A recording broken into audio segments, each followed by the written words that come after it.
She wore a torn dress to court. The Comanche warrior covered her with his ceremonial cloak. They said the trial would be brief. By the time Eliza Ward stepped into the courthouse, her dress was torn, her hair wind-tangled from the ride, and the whispering had already begun. The wooden floor creaked beneath her boots as she crossed to the center, head high though her shoulders trembled. The bailiff barked her name like it was a curse. Eliza Ward, accused of theft and desecration during an Indian raid. She didn't steal anything, but the town needed someone to blame for what the fire left behind. The judge's gavel cracked once. "We'll have order," he said, though the crowd's hunger for spectacle was louder than his words. "You stand accused of robbing the church after the raid on Creek Bend. What do you plead?" "I plead survival," she answered, voice raw. "I took bread and bandages for the wounded. I didn't ask whose god they belonged to." A murmur rippled through the room. Somewhere near the back, a man rose. Tall, broad, wrapped in a dark wool blanket trimmed with beadwork that shimmered under the lamplight. His skin was sun-bronzed, his hair tied back, his eyes unreadable. Toka Gray Elk, the Comanche scout hired to translate testimony no one wanted to hear. The judge frowned. "Interpreter, you've no standing here." Toka's voice was calm. "Then I'll stand anyway." He stepped forward, the blanket sliding from his shoulders, revealing the ceremonial cloak folded beneath his arm. "This woman didn't rob your church. She buried your wounded when your soldiers ran." The crowd bristled. "Sit down, savage," someone hissed. He ignored it, walking straight to where Eliza stood. "They tore your dress to shame you," he said quietly, his English careful, deliberate. "Let me return what they took." Before anyone could stop him, he unfolded the cloak, a deep crimson fabric edged with white feathers and turquoise beads, and draped it over her shoulders. Gasps broke through the room like gunfire. The judge pounded his gavel. "You'll remove that heathen rag at once."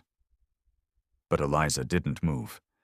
She straightened, her chin lifting beneath the weight of the cloak. "This cloth," Toka said evenly, "was meant for warriors who face death without flinching. Seems it belongs here today." The silence that followed was heavy enough to bend the air. For the first time since the raid, Eliza felt warm. Not from mercy, but from dignity returned in front of those who tried to strip it away.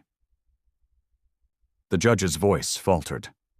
"We'll reconvene after recess." The crowd parted as she walked out beside Toka, the cloak trailing behind her like the first color in a world that had forgotten what honor looked like. Outside, the sunlight burned hotter than truth. The courthouse doors swung open, and the crowd spilled into the square, murmuring like a stirred hive. Some jeered, some spat, others watched in wary silence as Eliza stepped out, the red cloak trailing behind her through the dust. Toka walked beside her, his face calm, though his hand never strayed far from the knife at his hip. "You shouldn't have done that," she whispered. "They'll make you pay for it." "They already did," he said. "Every time I wear a white man's badge, I pay." "Then why help me?" "Because the last woman they shamed this way couldn't walk home alone," he said, "and because you looked them in the eye." They reached the hitching post where her borrowed horse stood trembling. A rock flew from somewhere in the crowd, striking the ground near her feet. A voice shouted, "Court's not done, thief," another added. "Go back where the savages live." Toka turned slowly, his gaze sweeping over the faces until the shouting died. "Anyone else?" he asked quietly. The stillness that followed was louder than their hate. He helped her mount, his movements gentle, his voice steady. "You ride north. There's a creek an hour out. Stay there until I find you." "You don't have to protect me," she said. "That's not protection," he replied. That's buying time. For what? For the truth to catch up. He stepped back as she took the reins, her fingers still gripping the edge of his cloak. You'll be hunted for this, she said. So will you. He gave a faint smile. Then we ride the same trail. Before she could answer, another man pushed through the crowd, a deputy, breathless, waving a piece of paper. Judge's order, he called. The case is to resume. The woman's to return for sentencing. The words hung like smoke. Toka looked at her once, then at the mob beginning to close in again. You go now, he said, and if anyone stops you, they'll hang you, she said. Maybe, he said, but not today. He turned, stepping between her and the deputies, the cloak still warm from her shoulders trailing from his hand. You tell your judge, he said, voice low and deadly calm. That honor just left his court. If he wants it back, he can come find it. The crowd froze as he drew his knife, not to strike, but to cut the Comanche insignia from his badge and drop it in the dust. No more translating lies. Behind him, Eliza spurred the horse. The dust rose high, the cloak flaring once in the wind like a flag no nation claimed, and by the time the echo faded, both the woman and the color red were gone from the town that had never deserved them. By the time Eliza reached the creek, the sun was bleeding out across the horizon, and the air smelled of wet cedar and iron. She slid off the horse, trembling from the ride and from what she'd left behind. The water ran shallow and slow, catching light in its ripples like it was trying to remember what peace felt like. She knelt, splashing her face.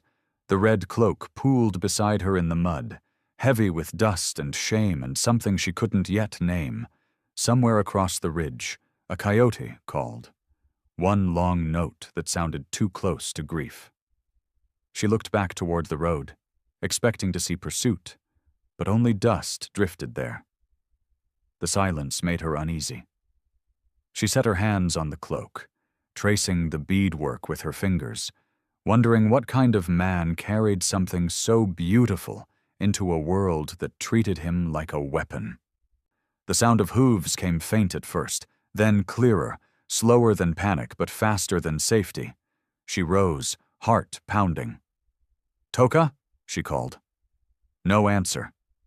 The rider came into view, a white man in a brown vest, hat pulled low, badge glinting on his chest. Deputy Cole, one of Judge Wilkes's men. He reined up 10 paces away, eyes cold. You made quite a scene in town, he said. Judge sent me to fetch you back. The judge dismissed court, she said quickly. Said we'd reconvene tomorrow. That was before your friend decided to shame the law in public. His gaze flicked to the cloak. You wearing that on purpose? It was a gift, she said. No, he replied. It was a mistake. He swung off the horse, boots sinking into the soft earth. You want to make this easy or hard, Mrs. Ward? She backed toward the creek. I didn't steal anything. Maybe not, he said, but you sure took something that wasn't yours. Attention. He reached for her arm, but a voice from the tree line stopped him. Touch her, and I'll cut that hand off before your heart finishes beating. Cole turned. Toka stepped from the shadows, rifle in hand, face calm as still water. You following me, savage? Cole sneered. No, Toka said. I was walking her home. She don't have one, Cole said. Not anymore. Then I'll build her one, Toka replied. His tone didn't rise, but the certainty in it made the air tighten. Cole's eyes darted to the rifle. You'd hang for killing an officer. Maybe, Toka said, but it'd be the first honest hanging this town's had in years. Cole hesitated, then spat at the ground. You both better be gone by dawn. The judge won't wait another day. He mounted, glaring once more before riding off into the dark. Eliza exhaled, her whole body shaking. You shouldn't have come, she said. "You'd be dead if I hadn't," he answered. "So maybe it was time I did something worth dying for." The wind shifted, carrying the smell of smoke from town. "They're coming," he said. "Then where do we go?" she whispered. "East," he said. "Where the river bends and no one asks who you used to be." She looked at him, at the firelight flickering in his eyes, and for the first time, she didn't feel like someone's defendant. She felt seen. They rode under the moon. The world washed silver and quiet except for the creak of leather and the steady rhythm of hooves. The red cloak was tied behind Eliza's saddle now, its fringe catching moonlight like sparks trailing a dying fire. "We won't make it far before dawn," she said. "They'll track us." "Let them try," Toka replied. "The land hides who it chooses." "Does it hide you?" she asked. "Only until I stop deserving it," he said. They followed the river east, where the trees grew thicker, the water running over stone. The night smelled of pine and smoke, and for a while neither spoke. Eliza watched him ahead of her, the way he rode straight-backed, silent, like a man born part of the earth itself. Finally she said, "You knew about the raid, didn't you? Creek Bend." His shoulders stiffened. "I was there." "With them?" "With the army," he said flatly. "They said it was an Indian raid, but it wasn't." Her grip tightened on the reins. "Then what was it?" "A punishment," he said. "The settlers refused to leave Comanche land after the treaty. The army burned their homesteads and blamed my people to keep peace with Washington." She stared at him, disbelief and understanding colliding. "You knew," she whispered. "You knew I was one of them." "I knew you were alive," he said. "That was enough. You let them call me a thief. Would they have listened if I told them the truth?" "You could have tried," she snapped. He stopped his horse, turning to face her. "And hanged beside you for it. Sometimes mercy survives only when silence does." "So you were part of it," she said. "No," he replied. "I stopped it." His voice broke on the last word. "Your husband was in that church. He ran back inside when the flames caught. I pulled him out. He didn't make it to the road." The world went still. "You're lying," she said. "No," he whispered. "I buried him myself." Her breath caught. "You could have told me." "And what would you have done? Thank me for saving what couldn't be saved." She turned away, tears freezing on her cheeks. "You had no right." "You're right," he said quietly. "But I had a promise, to keep you alive." She looked back, eyes burning. "So everything since the courthouse was me trying to finish what I couldn't that night," he said. They sat there in the moonlight, two riders bound by guilt neither had asked for. Finally she spoke, voice trembling. "Then you owe me one more truth." "What's that?" "Why you care." He hesitated, eyes downcast. "Because the world only teaches mercy through regret, and I'm still learning." The river shimmered beside them, the current slow and forgiving.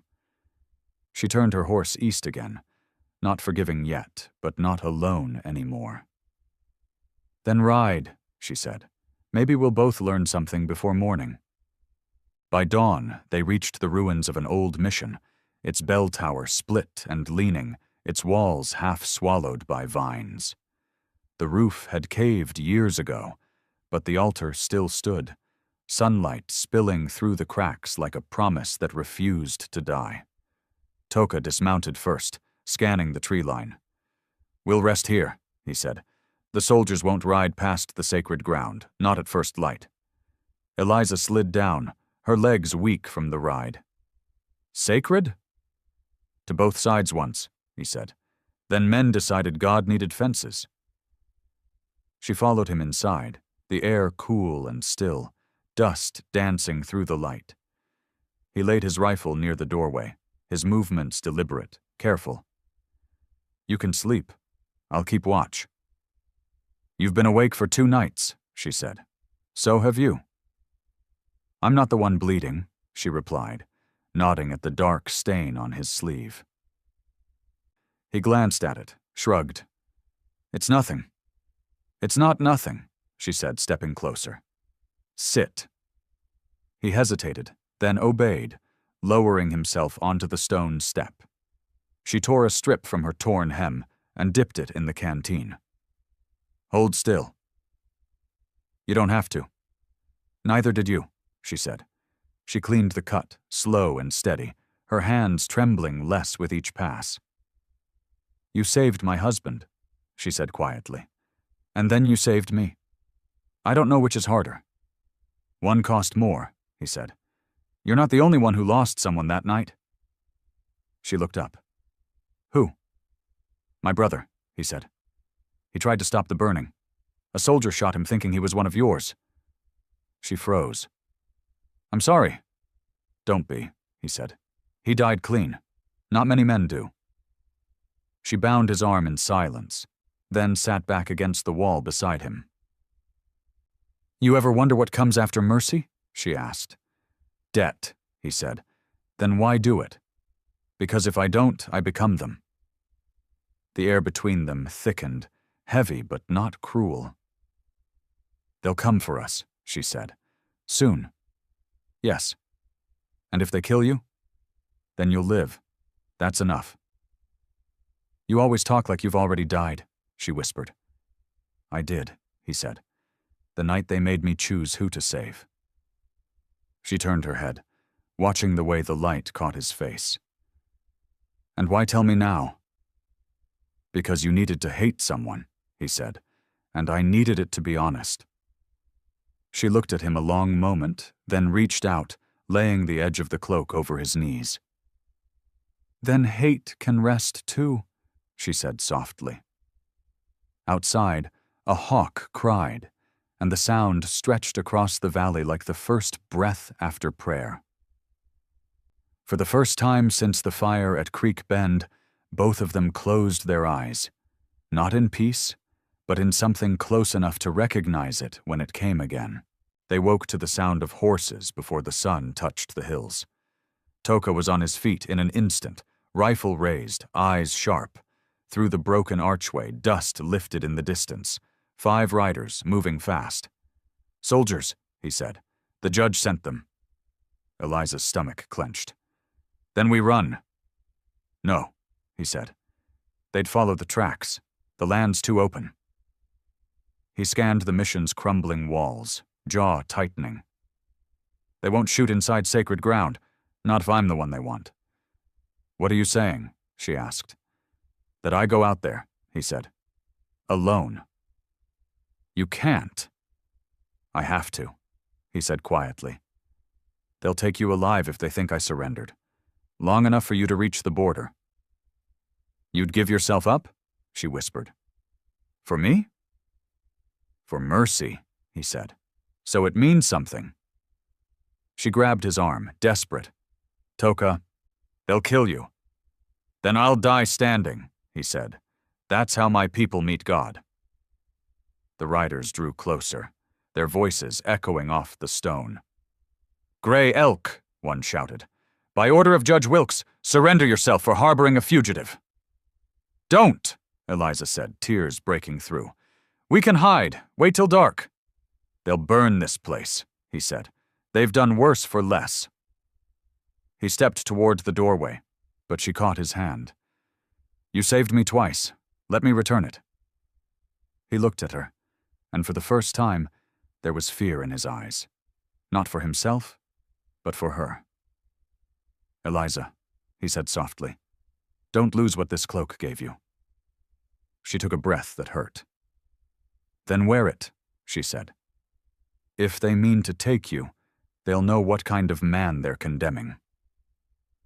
He hesitated, then lifted the ceremonial cloak from the ground and draped it across his shoulders. The red fabric caught the light like flame. "If they see this, they'll shoot faster," he warned. Then let them look you in the eye while they do it." He smiled faintly. "You speak like someone who stopped believing in fear." "Maybe I did," she said. "You taught me how." He turned and walked into the dying light, his figure framed by the bell tower's shadow. The soldiers circled him, rifles raised. "Hands where we can see them!" Toka obeyed, calm as stone. "The woman," the lieutenant barked. "Where is she?" "Gone," he said. "Because I let her." "You think that makes you noble?" "No," Toka said. "It makes me free." The blow came quick, the butt of a rifle across his jaw. But he didn't fall. Eliza watched from the window, biting her hand to keep from crying out. They bound his wrists, dragged him toward the horses. The lieutenant glanced toward the mission. "Burn it," he ordered. "Let the ashes warn the rest." Flames caught fast, racing along the dry wood. Eliza backed away from the heat, choking on smoke, watching the only man who'd ever treated her as equal disappear into the blaze's glow. "You said mercy meant something," she whispered.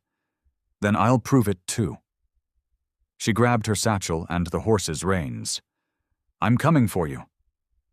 And as the first stars appeared above the burning ruins, she rode into the dark, following the trail of soldiers and one crimson cloak. The soldiers made camp by the river, their firelight flickering against the cottonwoods like torches from an old judgment. Eliza found them hours later, the heat from the burned mission still clinging to her skin. She left her horse tethered in the trees and crept closer, keeping low to the earth. The red cloak was easy to spot even in the dark, hung like a trophy from a rifle barrel. Beneath it, Toka sat bound to a wagon wheel, his face bruised, one eye swollen, his hands lashed in front of him. But he was alive. She crouched behind the brush, heart hammering as the guards passed around whiskey bottles and laughter that didn't sound like men who knew right from wrong. "Judge wants him at dawn," one said. "Says it'll make an example." "For what?" another asked. "Mercy," the first man answered, and they laughed again. When they finally settled, Eliza moved. She slid between shadows, the knife she'd taken from the mission hidden in her skirt. She reached the wagon's far side, whispering, "Toka." His head lifted slowly, eyes narrowing in disbelief. "You shouldn't be here," he whispered. "Neither should you," she said. "So maybe we're even."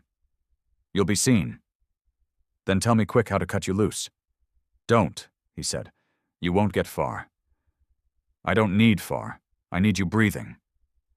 She sawed at the rope until the first fiber snapped. "You could have run," he said. "Why come back?" "Because you didn't leave me," she said, "and I can't carry that alone." The rope gave way. His hands came free, bleeding from the friction. He caught her wrist before she turned to go. "Eliza," he whispered, "if they wake, you run east. Don't look back." "I'm done running," she said. A twig cracked behind them. Both froze. One of the guards stirred, rising with a squint. "Who's there?" Toka shoved her down behind the wheel and stood, drawing the soldier's gaze. "You talk in your sleep," he said evenly. The guard blinked. How'd you—" Before he could finish, Toka lunged, the chain still on his ankles clattering as he struck. They struggled, the noise snapping the others awake. Shouts, gunfire, chaos. Eliza grabbed the cloak from the rifle and threw it over Toka's shoulders, just as he broke the last chain with a swing of the guard's own rifle. "Go," he shouted. But she didn't move. She drew his fallen knife and cut the rope binding his legs. "Now," he barked. They ran for the trees, bullets splitting bark around them.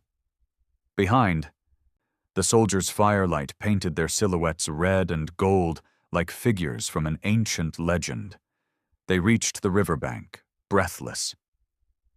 "We can't cross here," she gasped. "The current." "Then we let it take us," he said, grabbing her hand.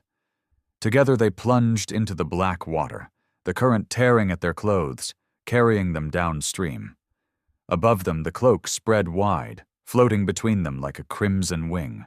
The current dragged them hard, pulling at every limb, choking the air from their throats until the world blurred into sound and motion.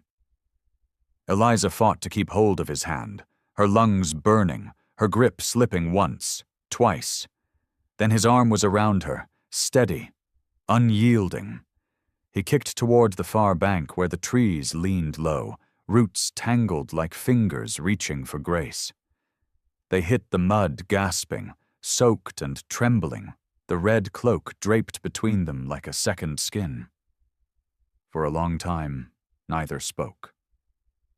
The only sound was the river's voice, quiet now, carrying away what had tried to kill them. Finally she rolled onto her back, staring up at the stars still faint against the dawn. "We're alive," she said, half laughing, half crying.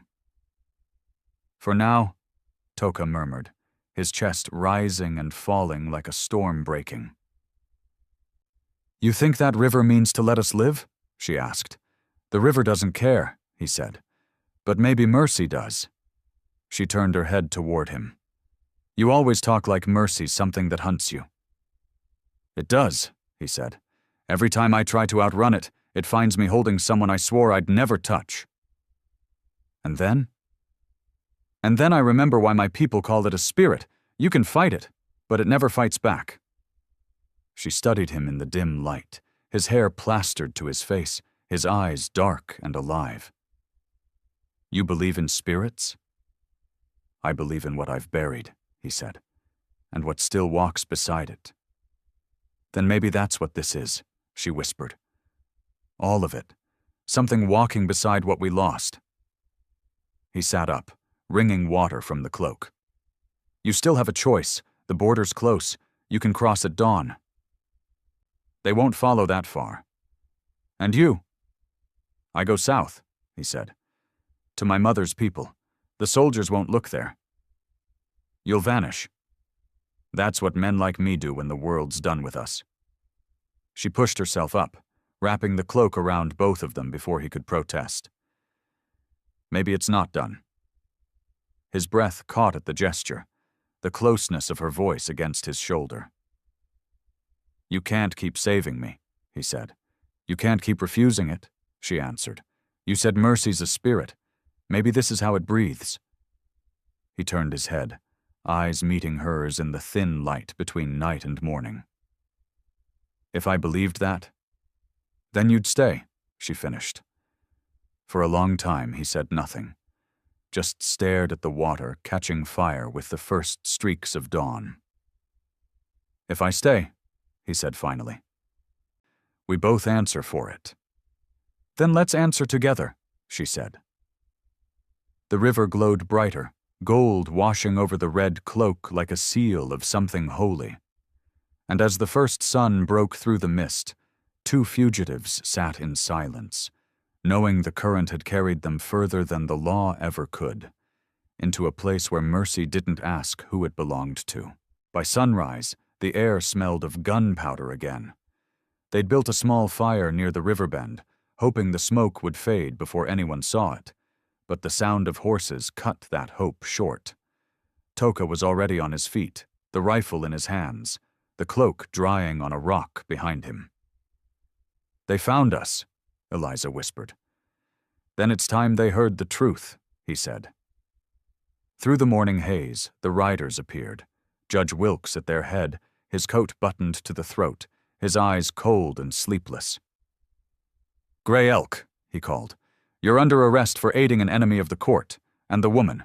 She's wanted for defiance of sentence." "Defiance?" Eliza shouted back. "You mean survival." "You mock the law when you hide behind it," the judge said. "Step forward." She did. "I will," she said, "but not as your prisoner." Toka looked at her once. A silent warning. She ignored it. "You want justice?" she continued. "Then look at me. Look at the woman you were ready to hang for stealing bread to keep men alive after your own soldiers burned their homes." Wilkes hesitated, the words like stones thrown into the silence. "You don't know what you're talking about." "Yes," she said, voice steady. "I do. He told me.